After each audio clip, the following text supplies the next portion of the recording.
ఇదిగో అతి పెద్ద వెదురు వనం,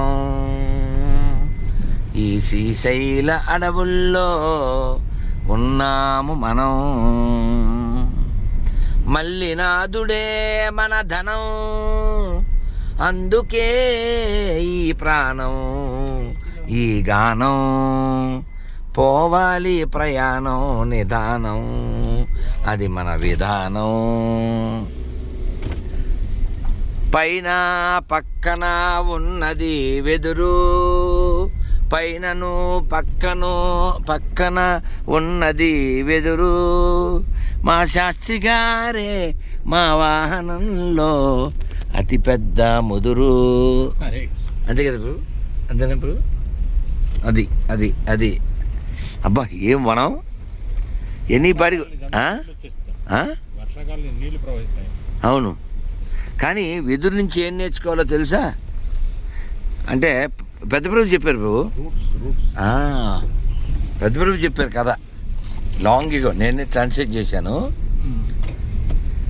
వెదురు వేస్తే ఆ పిల్లోడు నీళ్ళు పోస్తాడు, సంవత్సరం పోస్తాడు, ఏమీ రాదు. 2 ఏళ్ళు పోతాడు, 3 ఏళ్ళు పోతాడు, 4 ఏళ్ళు పోతాడు. అది ఉందా సచ్చిందని డౌట్ వస్తుంది. అది రెస్పాన్సే ఉండదు, నో రెస్పాండ్. కానీ ఒక్కసారి అది బయటకు వస్తుంది, అలా స్ప్రౌట్ రాగానే ఇంకా ఎదురే నాకు లేదు, నన్నెవడు ఆపలేడు, ఆ రేంజ్లో ఈ వెదురు 18 రోజుల్లో రై అని పైకి వెళ్ళిపోతుందంట. కాదు సార్ శాస్త్రి గారు వినండి. ఇది అడవిలో చెరువు, పుత్తూరుకి మీరు గురువు, మీరు తగ్గించుకోవాలి. ఆ తర్వాత మీకు తెలుసు ఏం తగ్గించుకోవాలి, మీకు తెలుసుగా. ఒంటి బరువు అదనమాట. అదిగదిగో అక్కడ అన్నదానం మంద కాదు కాదు, మంది ఇంకా లోపల లెఫ్ట్కి వెళ్ళాలి. వాళ్ళు అలా పుణ్యాత్ములు ఎవరో. వీరభద్ర స్వామి అని దేవస్థానం, గూడూరు కాదు.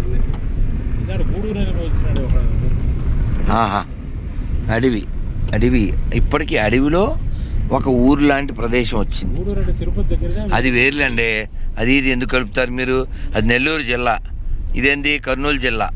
మీరు భలేవారు.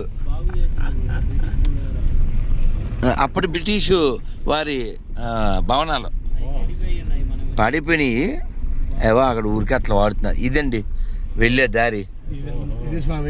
ఇలా వెళ్తే మనం బాణం లెక్క మధ్యలో. ఓ దుమ్ము వేయండి మామూలుగా అలాగా.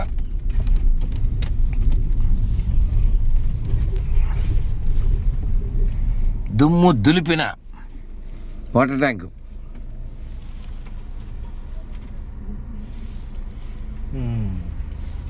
దుమ్ము వచ్చేసింది.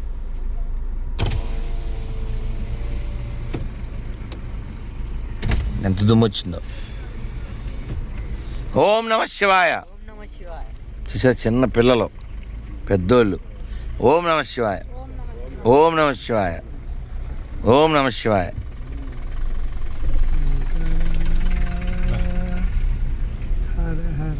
పుణ్యం అంతా వేలదే కదా. హర హర మహాదేవ, శంభో శంకర, హర హర మహాదేవ, శంభో శంకర.